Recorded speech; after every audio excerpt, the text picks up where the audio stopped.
Welcome to Daily Armour. Today I'm in the book of Colossians chapter 1, looking at verse number 23, and then I'm going to go backwards and look at verse number 22 just for a few minutes as well. But I want to concentrate on verse number 23 right now. So let's read that one. I want to read that one first, and then I'll read the other one a little bit later. Verse number 23 says, if, and we're going to talk about what that if, what the results, if we can do this.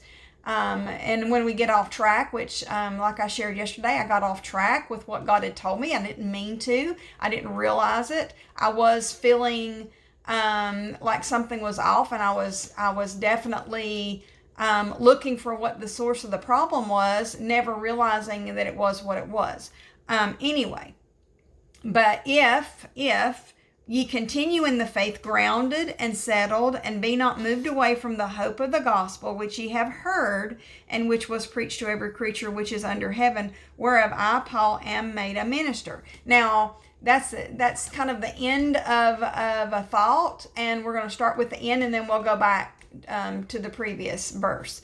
But when we talk about this, if ye continue, this is, I know possibly this is something that people say you can lose your salvation. That's not what it's talking about. It's if you continue in the faith, it's if you don't give up, if you don't quit.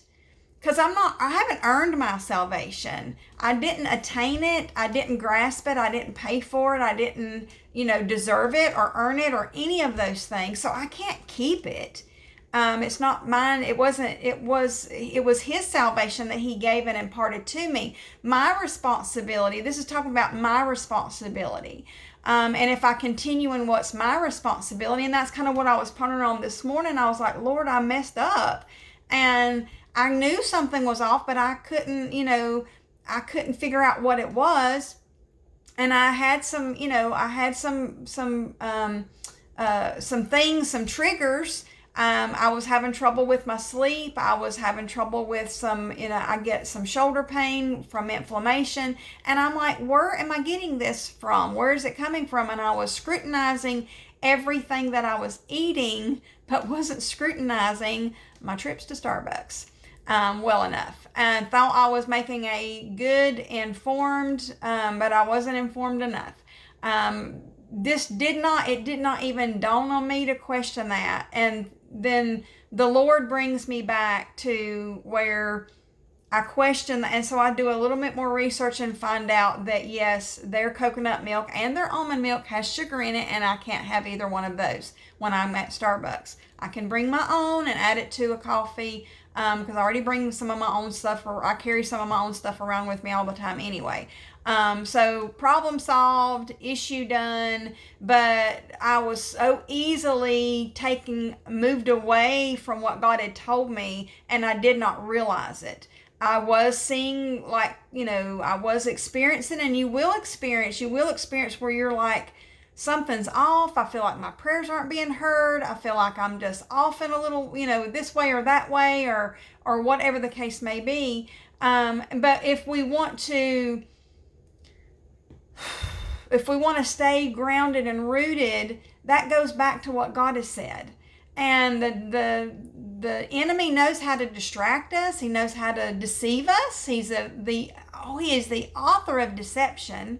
And I was definitely deceived, but should have questioned that a whole lot. That comes back on me. It was my responsibility to question those things a little bit further. And all I had to do was, simply ask, and it just didn't dawn on me, just because that was just the way my brain was working. And so now it's making me be more inquisitive, being more thorough, and there's nothing going to be wrong with being more thorough. But what I want to do is I want to stay grounded and rooted in what He has said. And that's what this verse is talking about. Going back to what has God said about it. And something that I had jotted down this morning in the way of maybe doing some future devotions with us is, and I may have done this way long time ago in the past, I don't remember. It was definitely something that I've thought about from time to time, but this reoccurring thought about going back to what His promises. because there's going to be distractions. There's going to be things that happen. There's going to be circumstances. You're going to be surrounded by the enemy. Your circumstances are going to change. There's going to be things that are going to be different. The enemy is definitely going to have some deception going on out there. And how do we stay focused? And we go back to what he has said. We go back to his promises. When he says, when the enemy tells us, well, you've messed up now, you might as well just quit. No, I don't want to quit. I don't want to quit. Now, I feel terrible for messing up. And I feel terrible, and it's humiliating when you fall flat on your face like I did. I fell flat on my face. But I don't want to quit. And that's what this is talking about in this verse number 23. Don't quit. Don't give up. Remain grounded and settled in what God has said, not grounded and settled in anything else. And I definitely didn't need to be grounded in, I was being grounded and settled in what I thought was a good decision. No, I needed to scrutinize my decisions a whole lot further, a whole lot more, because I needed to remain and continue in what God has told me to do, and those things he's told me not to do as well. So if you continue in the faith, and our faith when it's in Jesus Christ, not in self, not in somebody else, not in money, not in health, not in, the joys of this world, not in our pleasures, not in our resources, like, oh, I got plenty of money in the bank, I can do what I want to, not in any of that. Not in us adults being that I'm old enough to make my own decision. Okay. But that's not gonna where I'm gonna feel safe and secure is in myself. No, but my faith is in Jesus Christ and what he has said, what he has taught, those religious truths. And I hate really even to use that word religious truth, but going back to the truth of God's word, it's the truth of his word, what he has said, what he has taught. And what he is teaching us through reading his word, through studying his word, through that relationship that we have with Jesus. And when he speaks to us, when we are praying to him, and then he responds back whenever we're under the man of God, who is a man of God who has been sent by the Lord. And that's something that I have confidence knowing that the man of God that I'm sitting under is not doing this because it's something he wants to do. If it was his choice, he would never have chosen this. He did not choose to be a preacher. He did not choose even to be my pastor. That was never like when the Lord called him to preach. He was like, okay, the Lord's called me to preach. This is scary. This is making me nervous. Maybe the Lord just used me to fill in some, and really not much will change. He never wanted to be a pastor. And it seemed like immediately, it was within a few months, God had him pastoring a church. He couldn't get away from it. He couldn't walk away from it and be in the Lord's will. He had to continue in what God has told him to do. And he was doing that by faith. He's like, Lord, this doesn't make any sense. You just called me to preach. I'm just getting into college. I'm just getting started. I don't know what I'm doing. He's like, but I've got a reason and I've got a purpose. And he has the plan. And so his faith was not based on his abilities, but it was based on what God had said. The same goes for when he moved us to Florida from North Carolina, and he moved us to Florida. I know that my husband, who is my pastor, I know he's where he's supposed to be, not because I know him. And this was not his idea. This was not something he wanted. This was not something I wanted. But we knew without a shadow of a doubt it was something God was leading in. And so we continue by faith, in faith, in going back to what God has said. Being grounded, that being grounded means that we're on a stable, firm foundation. And when we're grounded in what God has said, that's where we're the most stable. Now, if we were grounded in our own ideas and things, we'd be like, oh, I don't like this anymore. This ain't no fun. I'm just going to quit it. If I can't do something and it's fun, then I'm not going to do this, and that's kind of the attitude of a lot of people anymore is like, if it's not fun anymore, if it's work, I do enough work. I don't want to, this is hard. This is not what I signed up for. Well, if you do it on your own, then yeah, when it gets hard, you can just quit it. But when it's what God has said, and our faith and our trust is in what He has said, then we're to be grounded in Him and in what He has said. And that's where my stable, firm foundation. And that's what I crave security. And that's why I find that if I am getting distracted and I find myself being secure in myself or being secure in my husband or in our bank account or our investments or in the people we know or the friends we have or our church family or anything that's not God, then I get wobbly and I get nervous and I'm like, oh no, I didn't mean to do that. I didn't mean to take my eyes off the Lord. No, my eyes are to be, I'm grounded and rooted in Christ. Jesus is my rock. I'm not my rock. Nothing else is my rock. I am on firm foundation and Jesus is that rock and settled. I know what God has told me. A couple of things during my Christian walk. I will be, let's see, what's today's date? Today's the 17th. Tomorrow is my spiritual birthday. Tomorrow will be 25 years that I've been saved. And through the course of my spiritual walk, there's been some things that there's been so many things I've learned from His Word, but there has been some things that when He tells you, He doesn't change His mind. When He's got some things that He wants to add to your life or to take away from your life, He doesn't change His mind. One of those things that He embarked on me to do early in my Christian walk was that I was going to be a prayer warrior. And I've got my prayer sheets that I keep. I've got my list of things that I pray about. And it's my responsibility to pray over those things. That's something He has given me to do. And that doesn't stop if I'm on vacation. That's not to stop if I'm, overly busy that day or, none of that. It's my responsibility to pray and to make that time. And I have to be settled that that's what He has for me to do. There's been several other things that He's wanted for me to do, given me this daily armor. And I may miss for a week or two. I'm doing my devotions.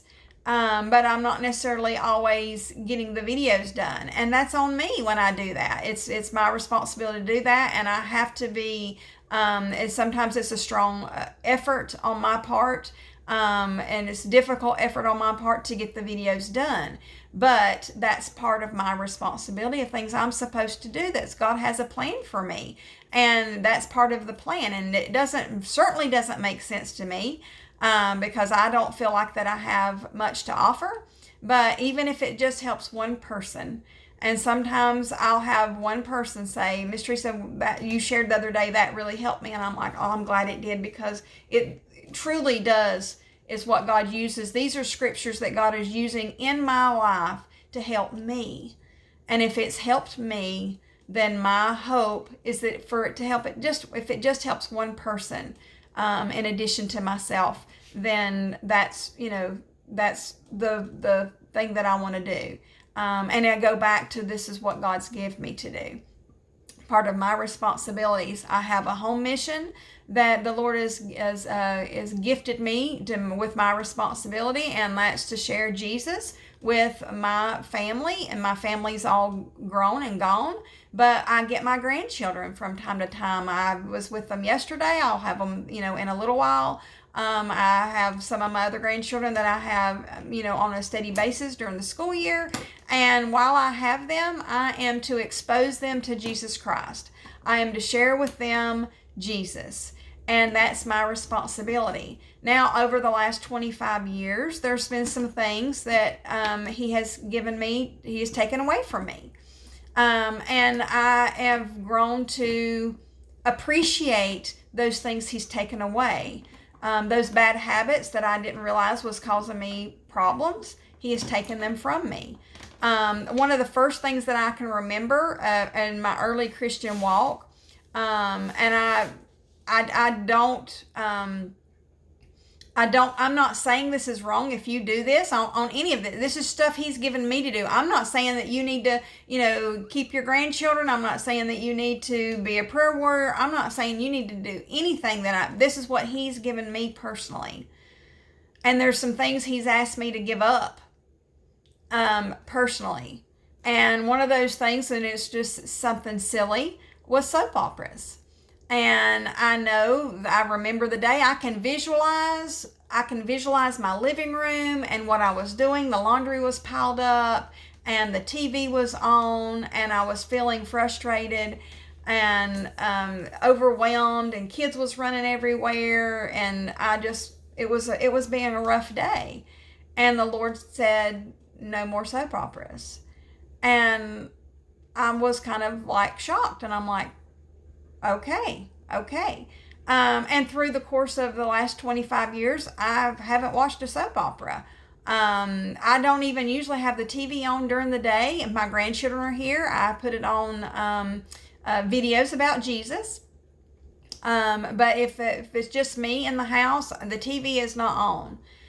If I want some noise on in the house, and sometimes I do, sometimes it's too quiet. That doesn't happen all that often, but sometimes it is quiet. Then I'll put on some music. But I don't, and I'm not one saying that you have to quit watching TV, because I watch TV in the afternoons, and I'll watch, I'll do videos and stuff. But I'm not saying that watching TV is bad. I'm saying the Lord told me, instructed me to stop watching soap operas. And so I did. And 25 years tomorrow, that I've been a Christian, 25 years that he's been, I've had a relationship with Jesus. That's one of those things that's never changed, and I've never went back from. And so, and it says here in the scriptures, if you continue in the faith, grounded and settled, and be not moved away. Now, if I go back to watching those soap operas, because, I'm an empty nester, the house is quiet, most days I am super swamped and busy with things to do, but every once in a while, like I thought today was going to be one of those days where I didn't really have a whole lot to do, and I made some homemade yogurt this morning, and I was, working on some cleaning some things, and then, grandchildren called and they're wanting to have TT camp in a little while, and so I thought today was going to be one of those days. But if I took one of those days and I'm like, well, I don't have a whole lot to do, let's just see what's on TV. And if I caught myself getting, sucked into a soap opera again, which I don't even know if they're still on or not, but that would be going against what God has told me to do. And it would be easy to say, well, I'm older now, I can handle it. No, I'm always going to be a child to the King. I'm always a child to my Lord and to my Savior. He doesn't change his mind. And so then here in the last year and a half, one of those things that he's told me to do was to give up sugar. And I did not realize how much I loved sugar. I've tried giving up gluten before, and dairy before, and I remember whenever I had gave up gluten, and I was so excited because M&Ms don't have any gluten in them. I'm like, okay, that was dumb. How am I gonna, I'm trying to find out why I'm hurting, why I've got so much inflammation, why am I hurting, why are my hips hurting, why are my shoulders hurting, why am I feeling like I can't hardly go? And I'm like, I'm going to give up gluten. Gluten's bad for you. Yeah, well, eating my M&Ms wasn't doing me any favors. And then sometime later, the Lord said, you need to give up sugar. And then I got moved away the last, few months. And it wasn't happening all the time because I didn't realize it. But over the last few months, and I was like, shoulder pain, kind of grunting again when I go to get up. I'm like, okay, what in the world is wrong with me? And what am I eating? And then go back and realize that it was the almond milk from Starbucks and the coconut milk from Starbucks, which has sugar in it, and that gives me inflammation. That causes me pain. It causes me a lot of pain. Sugar may not be an issue for you. God may never tell you to give up sugar. I was asking him to help me. It was an answer to prayer. I had been asking him to help me. Lord, why am I hurting so bad? You know my body better than I do, and what do I need to do? And then it was several months later of me just waiting, and I knew he was going to answer me one day when he got ready, and he showed me that sugar was not healthy for me, and for me to give that up. And so as I got moved away, I got distracted. I got confident in myself that I could make a good choice, and I made some bad choices. And I reintroduced a small, and I was just getting like a little short. But I was still reintroducing little small amounts of sugar, and for me, my body it causes me pain, and I don't want to be in pain. My brain still thinks that it's 35. And I have lots of life that I want to be involved in, and I want to do things, and I am an excited person. I am a person with energy, but then my body lets me down. But when I am moving toward that, staying firm in what God has for me, then that I got distracted and feeling tired again. I'm going to get that back. I'm excited about that. I'm going to get that back. Now my shoulders are hurting me this morning. Still, flushing all this out of my system, drinking lots of water, having lots of protein, and, not going to Starbucks right now until I can figure out how to make a better, more informed decision and not to cause me inflammation. But I got moved away, and it can happen so subtly. And that to be moved away from the hope of the gospel, moving away from anything that God has told us to do or not to do. If you've got if God has given you a place to serve, but then you're like, oh, but I'm not having fun at it no more, or this is making me tired, or this is not for me, and that looks more exciting over there, but God's got you here.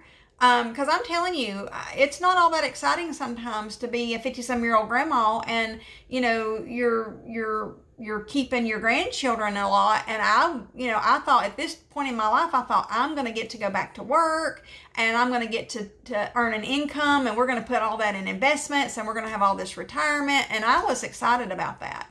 And I was looking forward to that. And God has let me know that right now, in this season that I'm in, my grandchildren need me. And they need me not just to take care of them while their parents are working, but they need me to share with them Jesus. They need me to share with them Jesus at an early, young age. And He's got a plan. And I don't want to walk away from that, because it would so be more fun to go to work. I mean, I went to work with Todd some this summer. Haven't got to do it a whole lot, but I've got to go a couple of days while I haven't had the grandchildren. And I'm telling you, it was fun and it was exciting, and I got to accomplish some things. And Kinsley was teaching me how to wire up panels, and I was doing good at it, and it felt great to accomplish that. And I was helping them. I mean, Kinsley was saying, Mom, this is so nice. I didn't even get paid. I didn't care. It wasn't about the money. I was enjoying working with my hands, using my brain in those ways, learning new skills. And I told Todd, I said, listen, buddy, I said, I'm going to tell you. I said, what you do here is no comparison to what I do when I've got all these kids. It's no comparison. It's hard what I do. And this is more fun. We can go eat lunch, and we can, take a break. And I'm like, oh my goodness, this is wonderful. This is exciting. And this is wonderful. And yes, it's work. I'm not afraid of work. I love work. I love work. I just don't get paid for it, but I love it. But what the Lord is reminding me, but go back to what, I have to go back to what He said. I mean, if I wanted to walk away, I would tell my children, tell my second oldest son, I'm like, listen, I'm wanting to get some money for retirement. I'm feeling like I'm getting too old to do this. And I could say, y'all may have to find other means, get somebody else to keep the kids and pick up Avery from preschool and all that stuff, and maybe have to get somebody else to make other arrangements. And they've given me that opportunity, and I'm like, no, this is what God's told me to do. And yes, it does get hard, and yes, my body does get tired, and yes, when I'm messing up and having some sugar and I didn't realize it, yes, it makes it even harder on those days. But we're getting all that flushed out. The kids will be back in the house in a couple of weeks, and that's my job. That is my responsibility. I am settled. I am grounded, not in what I want to do, but I am grounded and rooted in what God has told me to do and what His plan for me is. Be not moved away from that. Don't go somewhere else.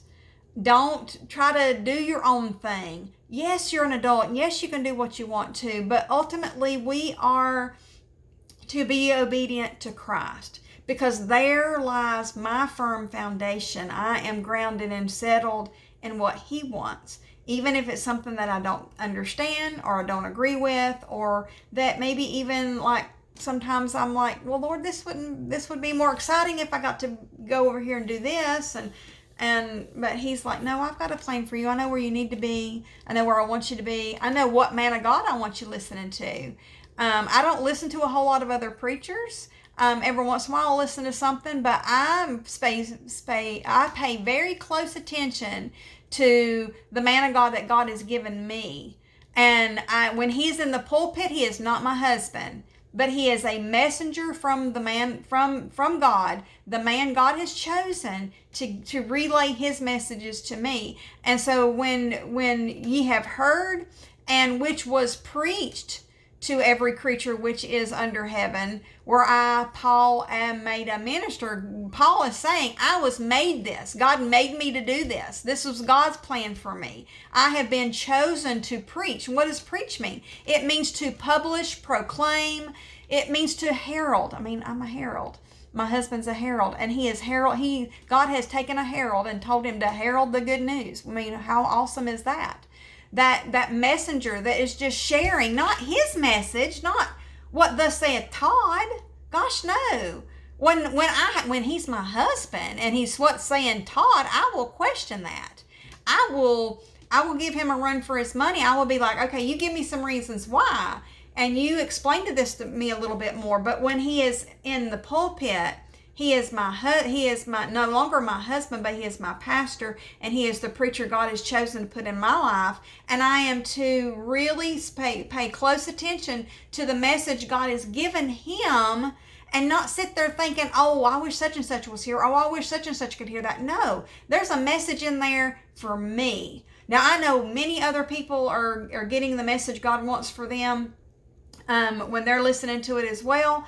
And I know we broadcast it on YouTube with First Baptist Church Oklahoma on YouTube, and so the messages are on there. And it's wonderful those that follow his preaching, but it's a message from God. It's not what thus saith Todd.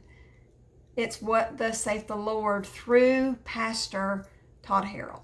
And I am so thankful and so grateful that God, and I didn't choose to be a pastor's wife.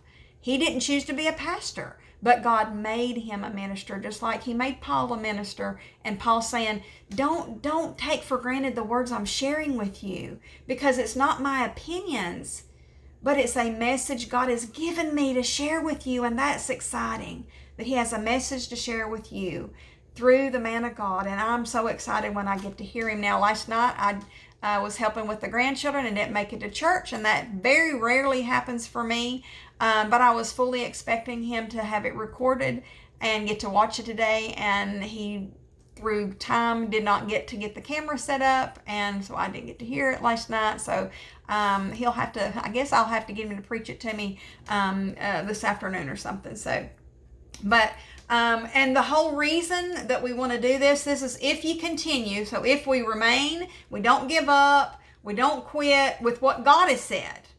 in faith, and that's faith and being grounded and settled in what God has said. My faith is in Jesus. All my hope is in Jesus. Be not moved away from. Don't be walking away. Don't be going somewhere else. Don't be, my daughter-in-law said yesterday, she's like, TT, she says, we need you. We have to have you. You can't move. You can't go nowhere. And I'm like, this is where I'm supposed to be, and this is where I'm staying. And unless the Lord has other, plans down the road, I'm where I'm supposed to be. I'm serving where I'm supposed to be serving. I'm serving my grandchildren. I'm serving my church. I'm serving my Lord.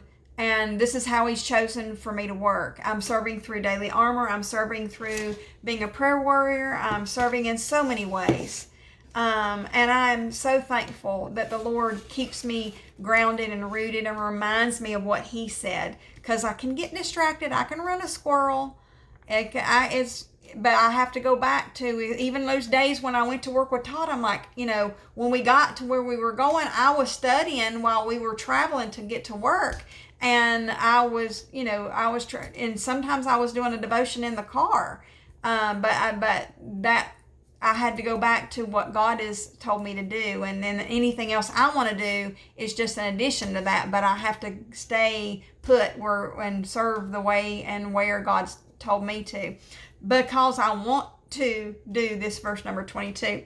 So if I want to go back to verse number 22 and look at what we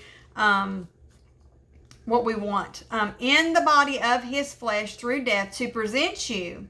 This is what I want. I want to be to present you holy and unblameable and unreprovable in His sight. Not what others think.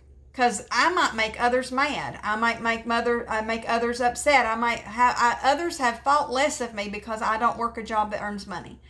But apparently, I have no value because I don't earn an income. And yet, this is how the Lord chooses for me to serve my family. And God has blessed us tremendously, and has taken very, very good care of me. I am very, truly, truly blessed. And it's all because of the Lord. But I want to present myself, when I come to the Lord in prayer, I want to feel like that my prayers are being heard. I want to feel like that I'm not needing to be scolded, and that I'm not, and I was feeling all that, and I didn't even know what it was. And I'm like, Lord, I don't know what it is. I don't know what it is. And then this week it's been revealed that little something and it causes my hormones to be out of whack, and it causes all kinds of stuff. And so for me, that was what He revealed to me. But I want to be able to come to Him holy. I want to be able to come to Him unblameable and unreprovable in His sight. That means that I want to have proper motives, pure thoughts, pure motives.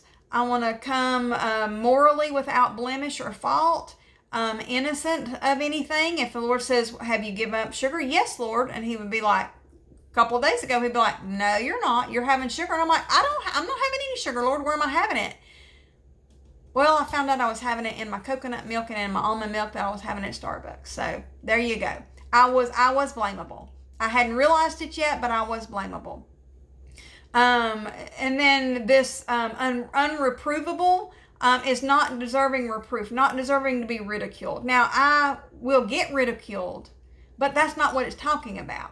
I'm going to get ridiculed by others. It doesn't matter what you do or what you don't do. It doesn't matter. You're going to be critiqued by somebody, whether it's your siblings, your spouse, your friends, your co-workers, other church members, strangers. I mean, somebody's going to have something negative to say. If I put comments out there, if I allowed comments on my channel, and I don't, because I don't want to hear it, it would be something negative about everything. It's going to be something negative about my hair. It's going to be something negative because I didn't put on makeup today. It's going to be something negative. That's not what I am worried about. I'm worried about when I am praying over these things that I pray about. And is He hearing my prayer? What does He think? Am I coming with the right attitude? Am I coming to him with correct motives? Do I have a correct am I sweet with my words? Am I coming with appreciation? Am I being thankful? Am I being grateful? Am I giving him praise? Am I giving him glory through my life and through my actions? And I want to come to him correctly. I want to be like Queen Esther, and she presented herself before her king, and she fasted for 3 days, and she put on all of the best things, and she did her hair up, and she came and she presented herself in such a worthy manner. And when he saw her, he says, whatever you want, whatever you want.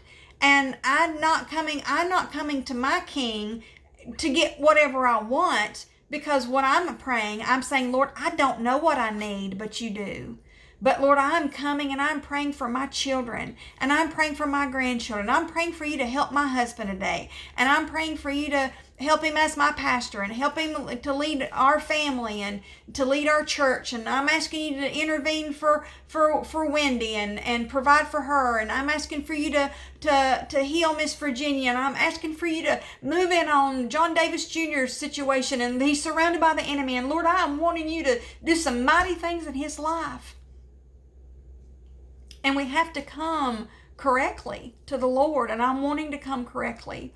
And so what do I have to do is in verse number 23 to ensure that I come to the Lord correctly in verse 22. So I have to do those things or not do those things in verse 23 so that I can come before him. I can come before my king, and I can make my request known unto him.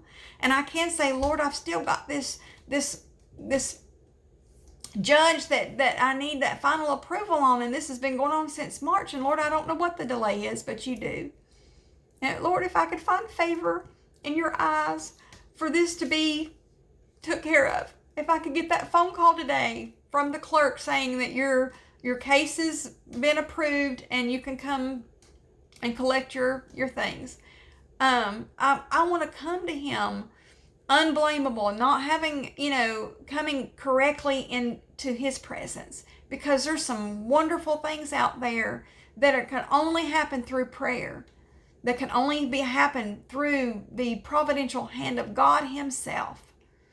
And I want those things to be heard, and I want those things I want to see what he does with them, and I want to give him glory, and I want to give him honor and praise.